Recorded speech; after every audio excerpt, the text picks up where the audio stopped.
parties: KANU, KADU, and then APP. But after a very short period of time, those two other opposition political parties, because KANU had won the elections and formed the government, and the two other parties were in the opposition, they were folded up and joined KANU.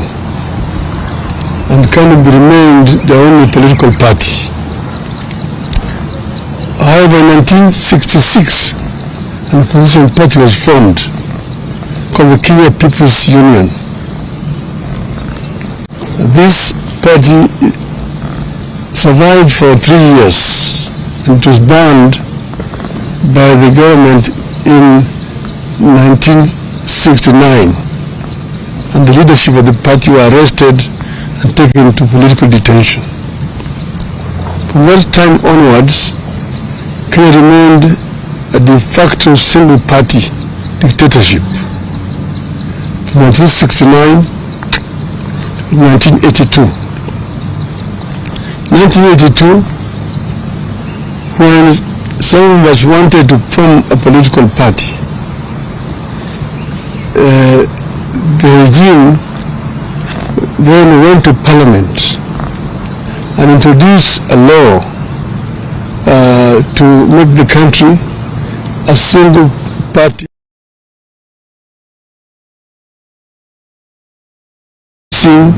A constitutional amendment which is known as Section 2A that made it illegal to form any other political party. So from 1982, it remained literally a single party dictatorship. But that is the reason why in that same year there was a coup attempt which did not succeed. But before that, a number of Kenyans were arrested and taken to political detention. Most of them were lecturers at the University of Nairobi.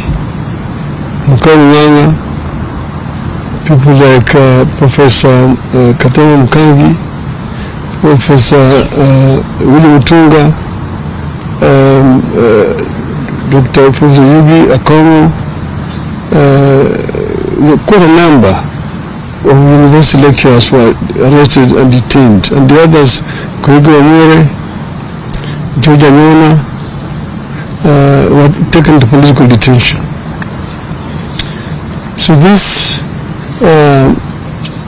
situation persisted. Some of us were arrested in that year, 1982, after the coup attempt, and taken to political detention. And we stayed there for 6 years. Then in 1988, KANU brought an amendment to his laws saying that they were bringing what they called direct democracy, where there was a nomination process where people were lining up behind the candidates. And then the returning officer would count the voters who had lined up behind the candidates, and whoever got the highest number of votes, if you got more than 50% in total, you are automatically declared a member of parliament without having to go to the ballot. That process was abused, and many popular candidates were rigged at that stage, and therefore there was no real proper election in 1988. This now added momentum and anger to the movement for change. Among those people who had been rigged out were the late Kenneth Matiba and Charles Rubia. So come 1990, by that time I had been to detention 2 times. The 2 politicians, Kenneth Matiba and Charles Rubia, on the 2nd of May 1990, addressed a press conference which they said that Kenya, the time had come for Kenya to become a multi-party. That Kenyans wanted a multi-party system of government. They were condemned seriously as being ethnic chauvinists, anarchists, people who want to bring chaos in this country. I told that this country was not yet cohesive enough to become multi-party. It will take another 100 years before Kenya became a multi-party system. So these were daydreamers. So the kind of machinery at that time set off now to demonize the two members of parliament, the two former members of parliament. And in the process, of course, a number of very inflammatory statements were made, even by some today politicians who are talking about democracy here. You go into the archives, you see their names and what they said at that time. So in the process, Kenneth Matiba came to look for me to arrange for a meeting between him and Raila Odinga, who is my father. I arranged the meeting, and then we met again. They met again with Mr. Rubia, Mr. Neko, and after lengthy deliberations, the decision was taken that they would be supported. At that same time, they sent the goons to Matiba's home the following day to attack his family. Matiba's wife was very badly wounded, Edith, and she was admitted to Nairobi Hospital when we went to see her.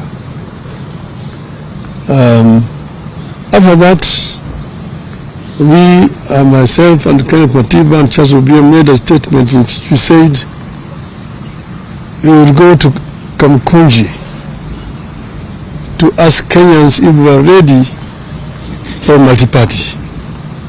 And we do it on the day of the 7th of July, that year, 1990. 7th of July, 1990. So after making that statement, we then went on to mobilize for the meeting at Kumekucha. But then, of course, the police officers came to block us from meeting each other. They were stationed in my office at Ajib House, Matiba's office, up there on Koinange Street, and Rubia's office, and Paul Mitch's, and Gibson Kamau Korea's. On the 2nd of July 1990, Matiba and Rubia were arrested and taken to detention. On the 4th of July, I was arrested and taken to detention. That same night, they arrested Manyora, they arrested John Hamino, they arrested now Justice Mohammed Ibrahim. Paul Mute went into hiding. Kamau Korea ran into American embassy and sought refuge. Kehit Murungi was in Ethiopia and went to America. That's how it was. But the International Commission of Jurists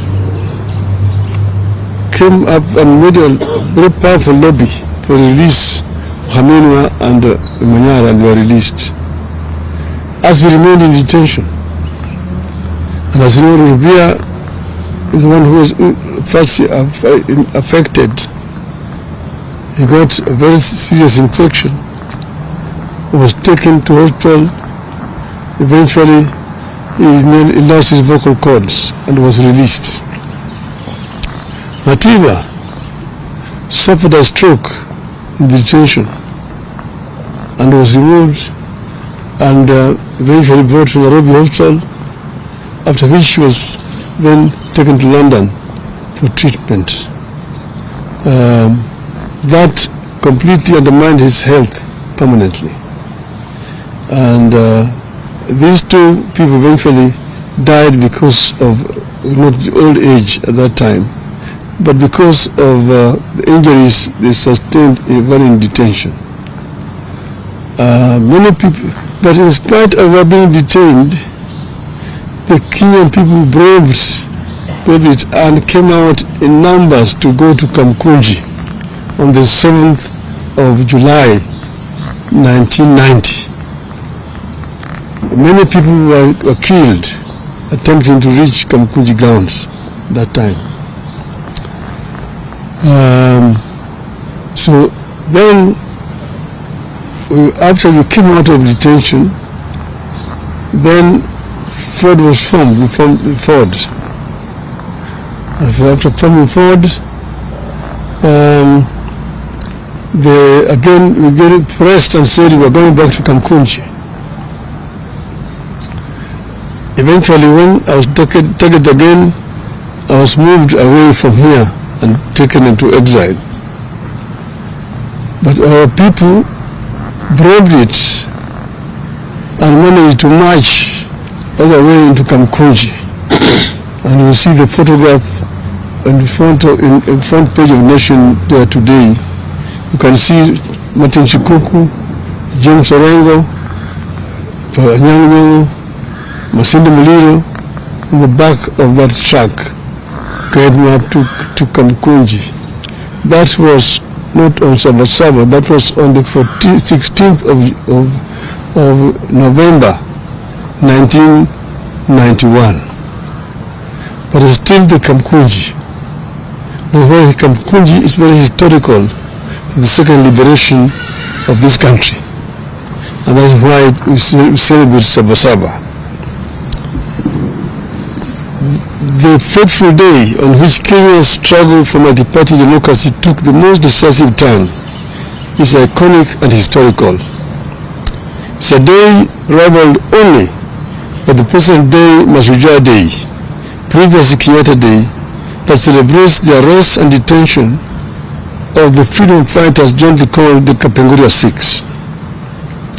It is regrettable that the recognition and remembrance of Saba has not been consistent in a short period history of 35 years.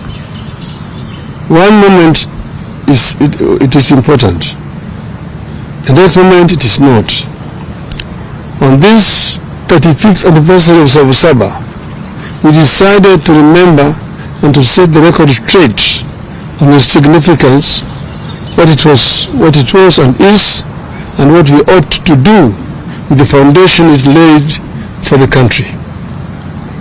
Before that day, some patriotic Kenyans had demanded the repeal of Section 2A of the Constitution. A number of people, including Kenneth Matiba, Raila Odinga, Muhammad Ibrahim, Itobe Manyora, John Hamino, and Charles Rubia, among others, were arrested and detained. It is quite unfortunate that some of the people who were fighting then and who sanctioned those arrests are trying to hide behind Saba to advance their political fortunes. Some of them are alive today and now are masquerading as liberators. On the fateful day, July 7th, 1990, thousands of Kenyans tried to gather at the historic Kamkunji grounds to take stock of the past, the state of the nation, and chart a path of freedom forward. We decided that Saba would be a march for political freedom and liberty, freedom of association, freedom of movement, freedom of expression, and a new democratic constitution founded on multipartyism. Kenyans wanted a fulfillment of the Kenyan dream, which was eradication of poverty, ignorance, disease, and good governance. That clarity of mission is what made Saba different from all other confrontations with the Moi Kanu one-party state. Saba therefore was and still is about the sacred and historic grounds of Kamkunji. It was not and is not just another routine street protest in Nairobi or any other town. At Kamkunji is where they held the last Kenya-Africa Union meeting in 1952. It is where Kanu's first rally was also held. It is also where the first Ford meeting was held after registration. Saba had a singular purpose, to the repeal of Section 2A of the Constitution and allow multi-party democracy in Kenya. Saba had clear and known national conveners, Kenneth Matiba, Charles Rubia, and yours truly, Raila Odinga. It was what gave birth to a bigger and powerful forum for the restoration of democracy, Ford. Ford had a known nationally inclusive leadership, Jalango Odinga, Philip Gachoka, Ahmed Bangariz, Salim Damwe, Aside Muliro, Joseph Denge, Kenneth Matiga, Charles Rubia, among others. Saba was inclusive, democratic, and intergenerational. The old, the young, people in and out of the government, professionals, academics, trade unionists, civil society, women groups, and religious groups. All of them found their voice in what it stood for, a people's struggle for good governance, freedom, and equal opportunity for all. It was not one group against the entire nation. It was not community against that community, or of this age against that age. The movement stood for a peaceful and constitutional change of guard. That is the reason it focused singularly on amendment and later on the overhaul of the Constitution. These features are what made Saba succeed. A year after the march, on December 2nd, 1991, President Moi capitulated. Section 2A of the Constitution was removed. Multipartyism was reinstated. We achieved our core aim, which was to return Kenya to multipartyism. Today, we have more parties than one could imagine then. That single amendment paved the way for the complete overhaul of the Constitution and the birth in 2010 of a new Constitution that came with provisions for fundamental freedoms and liberties that our citizens enjoy today. It is clear that many of the ideals espoused by the dreamers behind Saba have become part of the national aspiration. We are a better nation because Saba happened. We have a duty and a responsibility to honor the men and women who dared to dream and to turn out at a time of great peril to themselves and their families.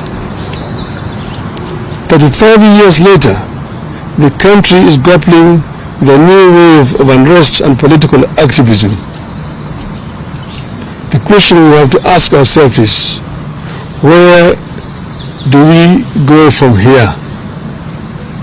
Do we embrace chaos or a coming together of minds and the country?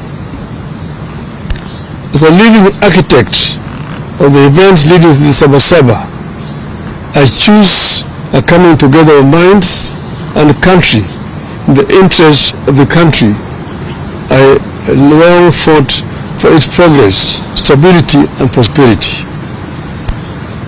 The most important struggle taking shape in our country today the struggle for good governance, economic opportunity, and equality.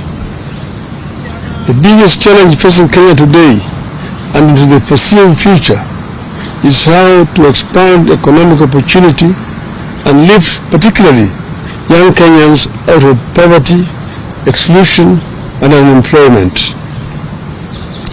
Kenyans are yearning for programs and leaders that prioritize economic inclusivity, social justice, and political freedom. There is no doubt that the country is yearning for legislation that makes our institutions more responsive, programs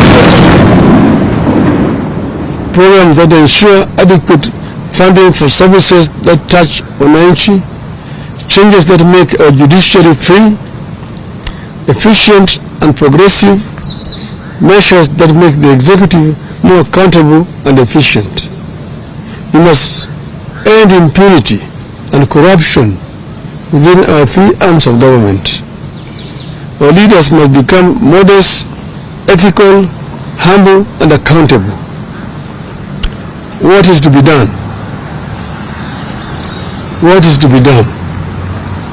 I propose an inclusive, intergenerational, national conclave to hear our people across all divides and come up with an irreducible reforms and changes necessary to take the country forward. I propose that the country urgently returns to the agenda of comprehensive police reforms, focusing on enhancing accountability, transparency, and improving the police to people relationship. The rogue police force that shoots people with impunity. And this is a force that we inherited from the colonialists. It has not been reformed to become a people's defender, a people's servant. I propose that the conclave comes up with better and sustainable ways for addressing transparency, accountability, and impunity, especially with regard to corruption, and ensuring that leaders are held accountable for their actions. I propose that the forum comes up with a comprehensive and sustainable strategy for addressing youth unemployment and expansion of opportunities for youth in the formal and informal sectors. Such a national conclave must have clear terms of reference and be populated and held by the most serious and sober minds in our nation. The proceeds of the national dialogue be subjected to a referendum. I rest my case. Thank you. Long live Kenya.